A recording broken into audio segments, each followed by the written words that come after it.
সমগ্র বিশ্বের পিতা বানাবেন তিনি। এই জন্য পরীক্ষা নিলেন, পরীক্ষায় টিকতে হবে, আল্লাহ পরীক্ষার ব্যবস্থা করলেন।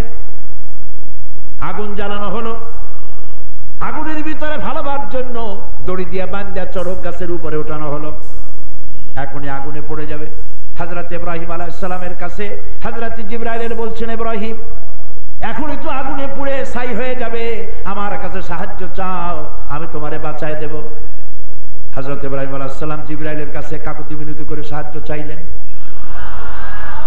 হযরত ইব্রাহিম বললেন, জিবরাইল ডিস্টার্ব করো না, আমার পরীক্ষা শুরু হয়েছে, আনডিস্টার্ব পরীক্ষা আমাকে দিতে দাও, আমি তোমার কাছে কেন সাহায্য চাইব? আমার আল্লাহ তো এমন অন্ধ আল্লাহ নন, আমি ইব্রাহিম আগুনে পড়ব আর আল্লাহ তা দেখতে থাকবেন। আমি আগুনে পড়লে আল্লাহ যদি খুশি হয়ে যান, তাহলে আল্লাহ রাব্বুল আলামিনকে খুশি করার জন্য 1000 বার আমি পড়তে রাজি আছি। পরীক্ষা ফেল করছেন না পাস করছেন? First class first. দড়ি ছিঁড়ে গেছে, আগুনে পড়বেন, শূন্যের উপরে হযরত ইব্রাহিম দড়ি ছিঁড়ে আগুন স্পর্শ করতেই পারে নাই। তার আগে রব্বুল আলামিন আগুনের স্রষ্টা, ইব্রাহিমের স্রষ্টা, আকাশ ও জমিনের স্রষ্টা আগুনের প্রতি নোটিশ করে দিলেন, ইয়া নারু কুনি বারদাও ওয়া সালামান আলা ইব্রাহিম। এই আগুন আমার ইব্রাহিমের জন্য শান্তিদায়ক, ঠান্ডা হয়ে যাও। সুবহানাল্লাহ বলবেন না? আগুন ঠান্ডা, ইব্রাহিম পড়ে না। নমরুদ তার রাজপ্রাসাদের ছাদের উপরে বসে হযরত ইব্রাহিমকে আগুনের ভিতরে অক্ষত অবস্থায় দেখে চিৎকার মেরে বলছে, আগুন তোর হলো কি রে? আমার দুশমনটারে কেন পোড়াইতে পারিস না? আগুনের ভিতর থেকে আওয়াজ এলো, শুনতে পেল নমরুদ। আগুন যেন বলতেছি, নমরুদ রে, আমার দাহ্য শক্তি, দাহিকা শক্তি, জ্বালানো পোড়ানো ক্ষমতা আছে কি নাই পরীক্ষা করার জন্য তুই নিজে আয়, তোরে শুদ্ধ তামাম দুনিয়া জ্বালাইতে পারি, ইব্রাহিমের আগাছা পশব জ্বালাইতে পারি না। বিশ্বকবি, কবি সম্রাট আল্লামা ইকবাল বলেছেন, আজ ভি হো জু ইব্রাহিম কা ইমান पैदा आग कर सकती है एक अंदाजे गुलिस्तान पैदा।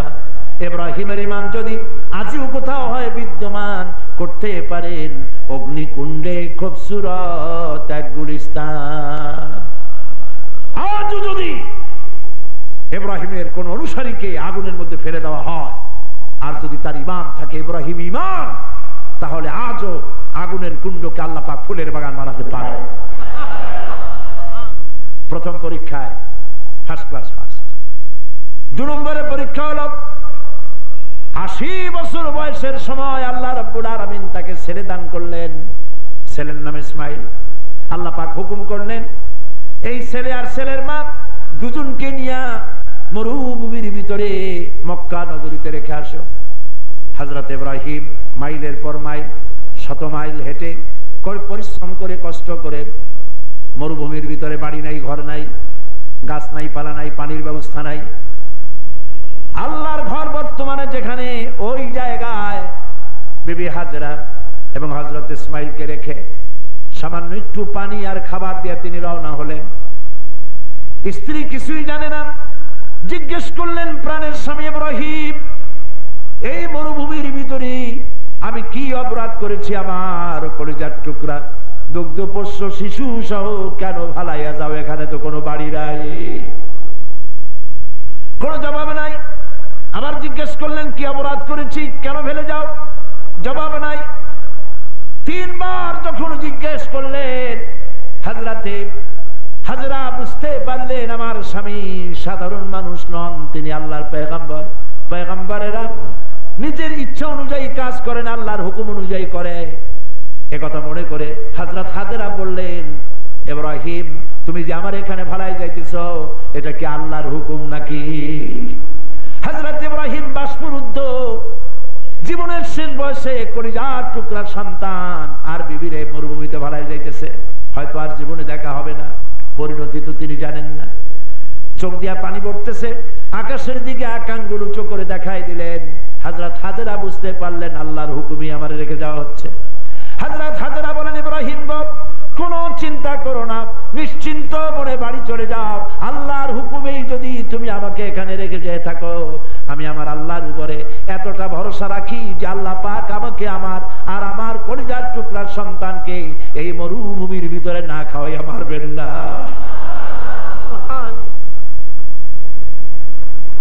দুই নম্বরের পরীক্ষা পাস করলেন। তৃতীয় নম্বর পরীক্ষা শুরু হলো। ছেলে বড় হয়েছে, জ্ঞান হয়েছে, দৌড়দৌড়ি করতে পারে। আল্লাহ হুকুম করলেন ছেলেরে জবাহ করো। এই যে কয়দিন পরে ঈদুল আজহা হবে, আমরা কোরবানি করব। এই কোরবানি প্রতি বছর আমাদেরকে স্মরণ করিয়ে দেয়, উদখুলু ফিস সিলমি কাফা, সিলমুন, সারেন্ডার করো, যেভাবে সারেন্ডার করেছিলেন তোমাদের পিতা ইব্রাহিম আলাইহিস সালাম। আসলামতু লিরাব্বিল আলামিন, সারেন্ডার হয়ে গেলাম আল্লাহ পাকের সামনে। সুবহানাল্লাহ। আল্লাহর মর্জির উপরে আমার কোনো মর্জি নাই। কার মর্জিতে চলবে? হযরত ইব্রাহিম আদিষ্ট হলেন স্বপ্নের ভিতরে, ছেলেকে জবাহ দাও। জবাহ করার জন্য তিনি চলে গেলেন। ছেলের সঙ্গে দেখা হলো। হযরত ইব্রাহিম আলাইহিস সালাম বছরের পর বছর আল্লাহর অনুমতি পান নাই, আজকে অনুমতি পেলেন দেখা করার জন্য। দেখা হয়ে গেল। আর দেখা হওয়ার সাথে সাথে পরিচয়ের পরে পিতা বললেন ইয়া বুনাইয়া ইন্নী আরা ফিল মানামি আন্নী আযবাহুক ফানজুর মাযা তারা। ইয়া বুনাইয়া, হে আমার চোখের পুতুলি, হে আমার নয়নের মণি, হে আমার কলিজার টুকরা, আমি স্বপ্নে দেখেছি আমি যেন তোমার জবাহ করতেছি। বলো তোমার রায় কি, তোমার মত কি? হযরত ইসমাঈল আলাইহিস সালাম তিনি বলতে পারতেন, হে আমার পিতা ইব্রাহিম, বছরের পর বছর আমার মা আমাকে মরুভূমির ভিতরে ফেলে গিয়েছিলেন, কাপড় দেন নাই, খাবার দেন নাই, পানি দেন নাই, একদিনের জন্য খোঁজ নেন নাই। আজকে আমাকে জবাহ করতে এসেছেন কোন অধিকারে? বলতে পারতেন। তিনি কি তা বলেছিলেন? হযরত ইসমাঈল আলাইহিস সালাম পিতার মুখে স্বপ্নের কথা শুনে হযরত ইসমাঈল বললেন, পিতা পুত্রের ডায়ালগ, পিতা পুত্রের কথোপকথন আল্লাহ কোরআন শরীফে চিরন্তন করে দিয়েছেন। হযরত ইসমাঈল আলাইহিস সালাম বললেন, ইয়া আবাতি ফাআল মা তু'মারু সাতাজিদুনি ইনশাআল্লাহু মিনাস সাবিরিন। হে আমার পিতা, আপনি তাই করুন যা আপনার প্রতি আদেশ করা হয়েছে। ইনশাআল্লাহ, আল্লাহ চাইলে আমাকে ধৈর্যধারীর মধ্যে পাবেন। সুবহানাল্লাহ, আমাকে ধৈর্যধারীর মধ্যে পাবেন। কিতাবে এসেছে হযরত ইসমাঈল বললেন, আব্বাজান, জবাহ করার আগে তিনটি কাজ করুন। এক নম্বরের কাজ, জবাহ করার সময় আমাকে আপনি যখন দেখবেন, আমার চেহারা দেখে, আমার গলা দেখে, আমার গলায় ছুরি চালাতে গিয়ে হাত আপনার নরম হয়ে যেতে পারে, শিথিল হয়ে যেতে পারে, নিজের চোখ দুটো ভালো করে বেঁধে নেন। আর আমার হাত বাঁধেন, যাতে করে আমার হাত পা বাঁধা থাকার কারণে আমার হাত পাও যেন আপনার গায়ে না লাগে। আর তিন নম্বরের কথা হলো, আমি মরে যাওয়ার পর, জবাহ হয়ে যাওয়ার পর আমার রক্ত মাখা জামাটা নিয়ে আমার জনম দুঃখিনী মা হাজেরার কাছে দিয়ে দিন। আমার মা কি মা ডাকার মতো আর কেউ নাই। রক্ত মাখা জামাটা তাকে দিয়ে বলবেন, এই পৃথিবী থেকে আল্লাহর হুকুম পালনার্থে ইসমাঈল বিদায় হয়ে গেছে, কিয়ামতের দিন জান্নাতের ভিতরে দেখা হয়ে যাবে। হযরত ইব্রাহিম আলাইহিস সালাম ছেলের হাত পা যখন বেঁধেছেন, হযরত ইসমাঈল বলেন, আব্বাজান, একটা ভুল আমার হয়ে গেছে, আমার হাতের পায়ের বাঁধন খুলে দেন। তিনি জিজ্ঞেস করলেন, বাঁধতে বললে আবার খুলতে বলছো কেন? হযরত ইসমাঈল বলেন, আব্বাজি, বান্দার পরে আমার মনে হলো, বান্দা অবস্থায় যদি আমাকে জবাহ করা হয়, এমন একটা প্রশ্ন কিয়ামতে উঠতে পারে যে ইসমাইল তার বাপের আল্লাহর হুকুমে রাজি ছিল না বলে হাত পাও বেঁধে বোধহয় কোরবানি করা হয়েছে। এই প্রশ্ন যাতে না ওঠে আপনি আমার হাত পাও ছেড়ে দেন। সাতাজিদুনি ইনশাআল্লাহু মিনাস সাবিরিন, অবশ্যই আপনি আমাকে ধৈর্যধারীর মধ্যে পাবেন। 3 নম্বরের পরীক্ষায় হযরত ইব্রাহিম আলাইহিস সালাম ফার্স্ট ক্লাস ফার্স্ট হয়ে গেলেন। ছেলেকে জবাই করতে গেলেন, আল্লাহর ইচ্ছা ছিল না ছেলে জবাই হোক। আর হযরত ইব্রাহিম তো পরিণতি জানেন না, তিনি ছুরি চালাইতে লাগলেন। ইসমাইলকে সরাইয়া দুম্বা, জান্নাতের দুম্বা এনে দেওয়া হলো। দুম্বা কোরবানি হয়ে গেল। চোখ খুলে তিনি দেখতে পেলেন দুম্বা জবাই হয়ে গেছে। আল্লাহ পাক ডেকে বললেন, ওয়ানাদাইনাহু আইয়া ইব্রাহিম قد صدقت الرؤيا إنا كذلك نجزي المحسنين। আমি ডেকে বললাম, ইব্রাহিম তুমি তোমার স্বপ্নকে বাস্তবে রূপ দিয়েছো। وكذلك نجزي المحسنين, আর এইভাবে মুহসিনিনদেরকে আমি পুরস্কার দিয়ে থাকি, পুরস্কৃত করে থাকি। সালামুন আলা ইব্রাহিম, পড়েন সবাই, সালামুন আলা ইব্রাহিম। আল্লাহ পাক ইব্রাহিম আলাইহিস সালামের উপরে সালাম পেশ করলেন। সুবহানাল্লাহ বলে আল্লাহ এত খুশি হলেন ইব্রাহিমের পরীক্ষায়, জাতির পিতার পরীক্ষায় আল্লাহ এত খুশি হলেন কিয়ামত পর্যন্ত পৃথিবীর মুসলমানেরা নামাজের ভিতরে ইব্রাহিম আলাইহিস সালামের জন্য দোয়া করবে। সুবহানাল্লাহ। আপনারা করেন না? কোন জায়গায় করেন? তাশাহুদের মধ্যে। তাশাহুদের পরে যে দরুদ পড়া হয় প্রত্যেক নামাজে ইব্রাহিম আলাইহিস সালামের জন্য দোয়া করা ওয়াজিব। সুবহানাল্লাহ বলো।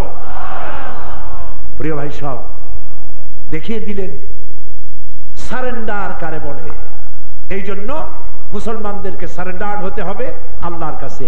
আল্লাহর হুকুম মাফিক জীবন পরিচালনা করতে হবে। রাসূল এবং আল্লাহ এবং রাসূল এর কথার বাইরে যাওয়া যাবে না। আল্লাহ আমাদের শিখাইছে, কুল ইন্না সালাতি ওয়া নুসুকি ওয়া মাহইয়ায়া ওয়া মামাতি লিল্লাহি রাব্বিল আলামিন। পড়েন সবাই আমার সাথে, কুল ইন্না সালাতি ওয়া নুসুকি ওয়া মাহইয়ায়া ওয়া মামাতি লিল্লাহি রাব্বিল আলামিন। নিশ্চয়ই আমার নামাজ, আমার কুরবানি, আমার হায়া, আমার মত সব কার জন্য? আল্লাহর জন্য। এখন চলুন আবার সেই আয়াতের দিকে। ইয়া আইয়ুহাল্লাযীনা আমানু দুখুলু ফিস সিলমি কাফা, হে বিশ্বাসীরা ইসলামের মধ্যে, সিলমের মধ্যে পরিপূর্ণ দাখিল হয়ে যাও। শুধু একটা টুপি আর কিছু দাড়ি আর কিছু নামাজ পড়লেই হবে না, পরিপূর্ণ ইসলাম কবুল করতে হবে। 16 আনা ইসলাম কবুল করতে হবে। এক চুল পরিমাণ কম করা যাবে না। ইমানের দাবি সবটা পূরণ করতে হবে। বাকি কথা বলবো আগামীকাল ইনশাআল্লাহ। দাঁড়ানো ভাইরা বসেন মুনাজাতের জন্য। যত লোক দাঁড়ানো আছেন সাইডে, আমি যাদেরকে দেখতেছি সবাই বসেন, বসে পড়ুন, সবাই বসেন। আর জোরে সরে জিকির করেন, লা ইলাহা ইল্লাল্লাহ, লা ইলাহা ইল্লাল্লাহ, লা ইলাহা ইল্লাল্লাহ, লা ইলাহা ইল্লাল্লাহ, লা ইলাহা ইল্লাল্লাহ মুহাম্মাদুর রাসূলুল্লাহ। মোনাজাতের জন্য বসুন। যারা হাঁটে তাদের বসায় দেন। কি অন্যায় কথা! প্রিয় ভাই সব, আগামীকালে মাহফিলের শেষ দিন। বলতে বলতে দিনগুলি মাত্র 3 দিন তো ফুরায় যায়, কিন্তু কোরআনের কথা ফুরায় না। বাকি থাকে আমল করা। আল্লাহ যেন আমাদের আমল করার তৌফিক দেন বলি আমি। আগামীকাল এখানে সকাল 8:30টায় মহিলাদের সমাবেশ হবে। কয়টার সময়? মনে থাকে যেন। একটা মা যদি ভালো হয় গোটা পরিবার ভালো হয়ে যাবে ইনশাআল্লাহ বলেন। পুরুষেরা প্রত্যেক সপ্তাহে মসজিদে ওয়াজ শোনে শুক্রবার দিন, ঠিক না? আর যত ওয়াজ মাহফিল হয় পুরুষেরা সব জায়গায় যায়, মেয়ে লোকদের যাওয়ার জায়গা নেই। ঠিক কিনা বলেন? তারা মাহফিলও যেতে পারে না, আবার তারা মসজিদগুলোতে এখনো জায়গা হয় না, ইনশাআল্লাহ হবে, মসজিদেও জায়গা পায় না। ফলে তাদের সামনে টেলিভিশনের নাটক আর সিনেমা ছাড়া কিছু খালি নেই। আর নাটক আর সিনেমায় মানুষের চরিত্র ভালো বানায় না খারাপ বানায় বলেন? তাহলে আপনার ঘরের মেয়ে লোক যদি ভালো না থাকে তাহলে সংসার জাহান্নাম হয়ে যাবে। এই কথাগুলি বোঝার জন্য আপনাদের মা বোন স্ত্রী যারা আপনাদের কাছে আছে, হাতের কাছে, আগামীকাল সকাল 8:30টায় এই মাহফিলে পৌঁছায় দেবেন। তাদের সামনে প্রথমে তাদের প্রশ্নের জবাব দেব ইনশাআল্লাহ, আর তারপরে তাদের জন্য কথা বলবো কোরআন হাদিস থেকে ইনশাআল্লাহ। বলেন ইনশাআল্লাহ। যত পুরুষ আসছেন সবাই, যাদের কাছে মেয়ে লোক আছে, তারা যেন মেহেরবানি করে তাদের মা, স্ত্রী, বোন, মেয়ে এদেরকে নিয়ে আসবেন আগামীকাল। আল্লাহ যেন আপনাদেরকে তৌফিক দেন, আমরা বলি আমিন। আর এই বিশাল মাহফিল গতকাল বলেছিলাম পকেট ভরে পয়সা আনবেন, আনছেন তো? আলহামদুলিল্লাহ। পকেট ভরে পয়সা আনবেন, দিবেন কোথায়? দেওয়ার জায়গা হলো এইসব জায়গা, মাহফিলে দিবেন। এই যে মানুষগুলোর মধ্যে একটা মানুষও যদি শিরক থেকে বাঁচে আজকে ওয়াজ থেকে, আজকে আল্লাহ আমাকেও যেন শিরক বিদআতকে বাঁচান, দোয়া চাই, বলেন আমিন। আর যারা শুনলেন সবাইকে যেন আল্লাহ শিরক এবং বিদআত থেকে বাঁচায় দেন, বলেন আমিন। মানুষ যদি শিরক বিদআত থেকে বাঁচিয়া পূর্ণাঙ্গ ইসলাম মেনে চলতে পারে, যারা এই পয়সা দিয়ে সাহায্য করবেন কিয়ামত পর্যন্ত সদকা জারিয়ার সওয়াব পাবেন। সুবহানাল্লাহ। যা কিনে কিনা খাবেন পায়খানা হয়ে যাবে, আর যা দান করবেন সেগুলি থেকে যাবে 700 গুণ বর্ধিত আকারে আল্লাহ কিয়ামতে ব্যাক করে দিবেন। সুবহানাল্লাহ। আপনাদের প্রত্যেকটা খুঁটিতে একটা করে বাক্স আছে, আপনারা মেহেরবানি করে যাওয়ার সময় অবশ্যই টাকা পয়সা দিয়ে যাবেন। আল্লাহ যেন তৌফিক দেন, বলেন আমিন। আর ইসলামী পাড়াগার ও সমাজ কল্যাণ পরিষদ একটি সাময়িকী বের করেছে, সাহিত্য সাময়িকী। এর মধ্যে অনেক কথা জানার আছে। মাত্র 15 টাকা হাদিয়া, আপনারা লাইব্রেরিগুলি থেকে নিয়ে যাবেন। আর হযরত ওমর রাদিয়াল্লাহু তাআলা আনহু, তার জীবনী অনেকেই জানেন না, খালি নামটাই জানেন। বিশ্ববিখ্যাত ইসলামী আন্দোলনের নেতা সৈয়দ ওমর তিলমিসানি রাহমাতুল্লাহ আলাইহি, তার লেখা শহীদে মেহরাব হযরত ওমর ইবনুল খাত্তাব রাদিয়াল্লাহু তাআলা আনহু, আল কোরআন একাডেমি লন্ডন এই বইটা বের করেছে। আপনারা এই বইটা নিয়ে তার সম্পর্কে অনেক কিছু জানতে পারবেন, যেগুলি আপনি আমি অনেকেই জানি না, এটা নেবেন। আর তাফসীর তাফহিমুল কোরআন আধুনিক প্রকাশনী বের করেছে, তাফহিমুল কোরআন, বিশ্ববিখ্যাত কোরআন শরীফের তাফসীর তাফহিমুল কোরআন, এবং অমর শহীদ সৈয়দ কুতুব রাহমাতুল্লাহ আলাইহির লেখা ফি জিলালিল কোরআন পাওয়া যাবে, আপনারা নিয়ে যাবেন। ইসলামী ছাত্র শিবির তারা একটি বই বের করেছে, তাদের 25 বছর পূর্তি উপলক্ষে প্রেরণার মিছিল। এতে ইসলামী আন্দোলনের কথা, শহীদদের কথা সহ বিশাল এই গ্রন্থ তারা তৈরি করেছে। আপনারা ছাত্র শিবিরের যে স্টল আছে সেখান থেকে আপনারা নিয়ে নেবেন। বই আপনারা ঠকাবে না। ঠকাবে কি বইতে? নাটক, উপন্যাস, নাটক, উপন্যাস, গল্প, ভূতের গল্প, এই সব বই আপনাকে ঠকাবে, কিন্তু কোরআন হাদিসের বই আপনাকে ঠকাবে না। এই জন্য বহুত বইয়ের দোকান আছে, বই মেলা হচ্ছে, আলহামদুলিল্লাহ বলেন। এই বই মেলায় যাবেন, এখানে দান করে যাবেন, বাকি পয়সা দিয়ে ওখান থেকে বই কিনে নিয়ে যাবেন। 5 টাকা থেকে শুরু করে 5000 টাকা পর্যন্ত বই আছে, নিয়ে যাবেন আল্লাহর রাস্তে। আল্লাহ আপনাদেরকে নেওয়ার তৌফিক দিন, জোরে বলেন আমিন। আর গতকাল বলেছিলাম, বিগত 40 বছরের সাধনা। আমাকে লোকেরা মুফাসসিরে কোরআন বলে, কিন্তু আমি নিজেকে মুফাসসিরে কোরআন মনে করি না। আমি তাফসীরের একজন ছাত্র মনে করি নিজেকে। 40 বছর কোরআনের একজন ছাত্র হিসেবে, তাফসীরের ছাত্র হিসেবে কোরআন শরীফের যে কথাগুলি বলেছি সেগুলি বাণীবদ্ধ আকারে এখন বইয়ের আকারে বেরিয়েছে। সূরা ফাতিহার তাফসীর করেছিলাম 97 সনে চট্টগ্রামে 5 দিন 46 জন হিন্দু খ্রিস্টান মুসলমান হয়ে গিয়েছিল।